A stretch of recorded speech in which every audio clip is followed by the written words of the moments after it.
Hey friends, how's it going? Today is Friday. We made it to the end of the week. We're just finishing up down here in the basement, working on this prehistoric meat grinder, and was going to talk in succession from a video I made about making the case for discipline in schools. And I had a very good friend of mine reach out, former college musician, and we were talking about the age of, the depression thing that's really strong and evident right now, and what we constantly keep hearing this whispered into our ears of you just need, you need to just love yourself. You got to work on yourself. How are you supposed to love your neighbor if you can't love yourself first? And man, this really sent me in a tailspin, and I really had to think about this and where does this lead? Because one of our favorite songs in our home is "You Don't Love God If You Don't Love Your Neighbor,"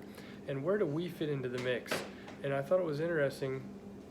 Well, nowhere really, and is there a reason for that? Like the Bible says, "Love thy neighbor as thyself," and it doesn't say, "Love thyself so one can love their neighbor." And I thought about this for a while because we look on TV and it's just like, oh, you need to treat yourself. You need to do things to yourself so you can have a more positive self-image of yourself. And I'll tell you, I've met a lot of people that it is very evident that they love themselves. And what ends up happening is in almost every instance, we all probably know somebody in that situation where they're almost completely incapable of loving somebody else because of the love for self is so much. And they usually are in that situation because,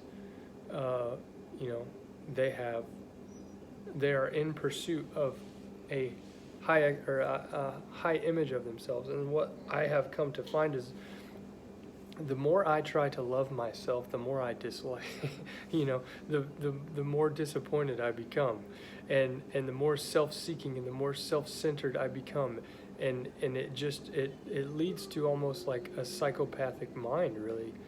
And where I feel where I am at my best is when I am serving others. You see, and I think this is the way we are wired.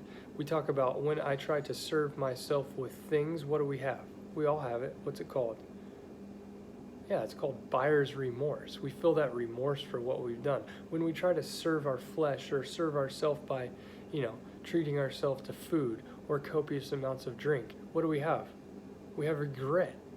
We feel lower after we serve ourselves than what we do beforehand, yet we're all tempted to do that. However, I find it interesting that neurologically, neurochemically, when we serve somebody else, what's released? Serotonin, dopamine. Our brain goes, hey, you're loving your neighbor. You're a good guy. You loved your neighbor. Let's do it again. And that too, to me, love thy neighbor, like that's the way God wired us.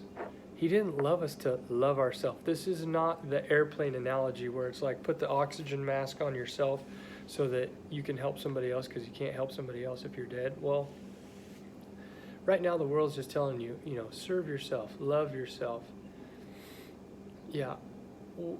And I know so many people who have been in toxic, horrible, awful relationships and been hurt at a very, very deep level because they've been in a relationship with somebody who is that self-centered, and they themselves lost themselves by trying to serve somebody who almost has a narcissistic, psychopathic, very self-centered mind. But I'm here to tell, like, you if that was you, I'm just here to encourage you that you still have you are still taking the high road in this, because the person that hurt you, that unfortunately has that very self-seeking mind, it may seem like they're riding high right now, but I'm just pray for that person, because it's gonna hurt bad.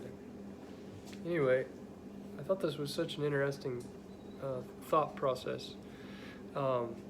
And I'm sure there's other theologians that know what the Bible says it's a lot better than I do. I just was curious about it. Why is that like that? I don't know. But if you have a thought, I would really like to know. Let's go serve other people, not ourselves. That's what's going to make the world a better place. Don't worry about loving ourselves. That's going to wind us up in a bigger world of hurt than what we already are. We are selfish beings. We need to get off of ourselves. Anyway, you guys have a great weekend, and I will probably see you tomorrow. See you guys. Love you.